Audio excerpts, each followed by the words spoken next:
listener production.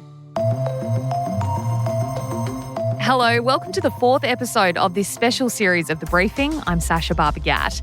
We've teamed up with Autism Awareness Australia and Sydney University's Brain and Mind Centre to try to make sense of the autism spectrum alongside one of our colleagues here at Listener, Tom Denham. He's always suspected he was autistic, but has never been diagnosed.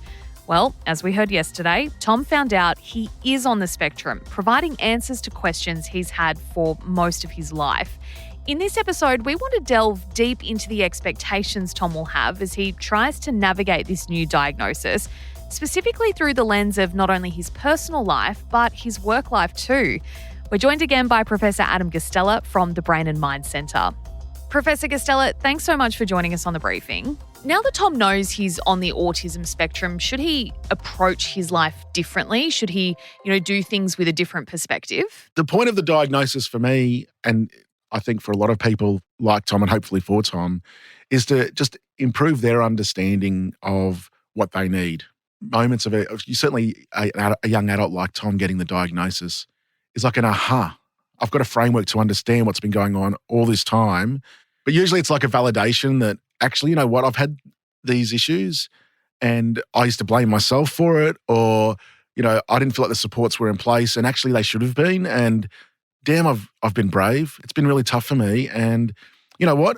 Now I know that this is a real thing and it's not my fault. Then it's about people doing the things that support them. So to give you one clear example, we've had in workplaces, people get the diagnosis and go, you know what? I'm really unhappy in my work. I've been shafted at work. People have really treated me really poorly. And this isn't a great workplace environment for me. And then we've shifted them or they've shifted themselves actually often into an environment that better supports their needs and they fly. So I think it's more about they're better able to advocate for then what they want from the diagnosis. Talk us through some of the common misconceptions that society might have around autism and also, I suppose, the media and how both could do better. One of the first things I think is around this idea of difficulty in social interaction or withdrawal from social interaction, sort of this misconception that people don't get others or they don't care about others or they don't want to be with others. One of the first things I learned and why I love this field so much is the people I work with are some of the most beautiful human beings you'll ever work with. They're some of the most honest, caring, kind. There's a diversity, but typically the relationships you develop with autistic people are just really genuine and truthful relationships. And historically in the workplace, we see they're really quite reliable and all that sort of stuff. So I think that entire narrative that they don't do social stuff well, we've got to be really careful with that because they're actually really great people and they are really great friends. They're really great partners. And they really, most of the people I work with, they really want close social contact, The sad part about it is I see young people all the time in my clinic every day. It's like they want it, but going to school, they're getting bullied or they don't know where to start to find a romantic partner or they don't know where to go to find friends and they often isolate themselves. And the sad part is that withdrawal from really not being able to navigate the process. So I think that's the problem there. I guess the other things are, historically, I think it's gone away now, but the Rain Man sort of people are, autistic people have got specialist skills that make them geniuses in a certain domain. And we know that often because you do see people have certain interests and do the same thing repeatedly, they do develop often skills that can be quite unique. If we're looking for that sort of super skill that, I think it's a bit of a misconception that all autistic people have those sort of super skills. And it can be really quite damaging because I think people can be quite critical of themselves when they feel like they don't have any skills, that we have to do a lot of work with them to sort of get them to believe in themselves and to build up their self-confidence. Understanding the diagnosis has changed a lot. So, 20 years ago, easily more than 50% were being diagnosed with intellectual disability as well. And the presentation of autism has changed. That rate would be about 30%.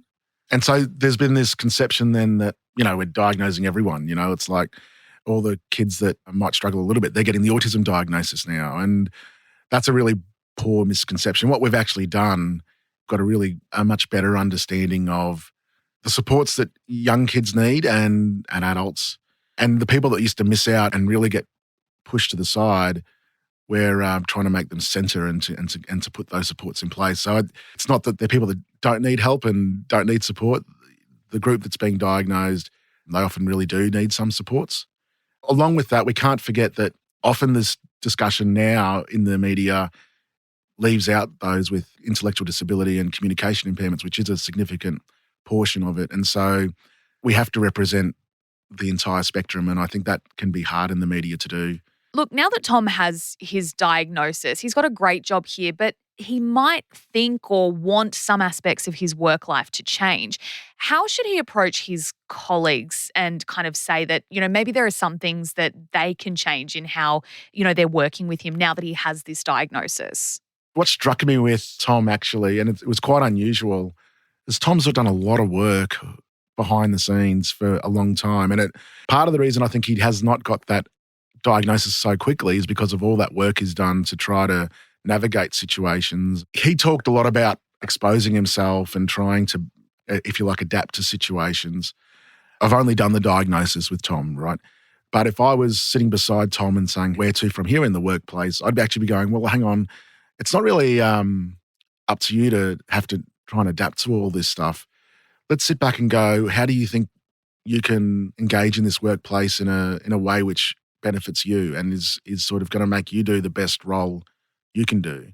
And let's be creative about what that is. And so it might be, for example, the way job tasks and roles are discussed. So we didn't get into the details of this, but it might be around, does Tom get really clear directions? Does he really understand when he's given roles what is really required? And then around that, can he throw himself into completing that task in a way which enables him to really focus? If he's got some really creative ideas and he wants to achieve a goal, how does he approach the manager or the workplace about that?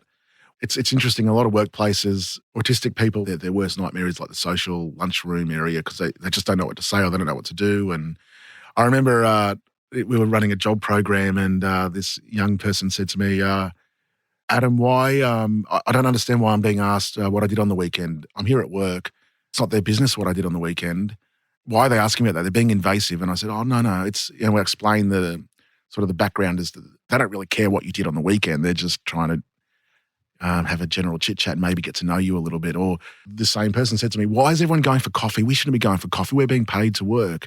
There'll be lots of things that may not be abundantly clear to autistic people that either that they can do with some structure to support how to navigate those situations, or they can be also be explicit about really struggling in those situations and that maybe the workplace doesn't expect them to.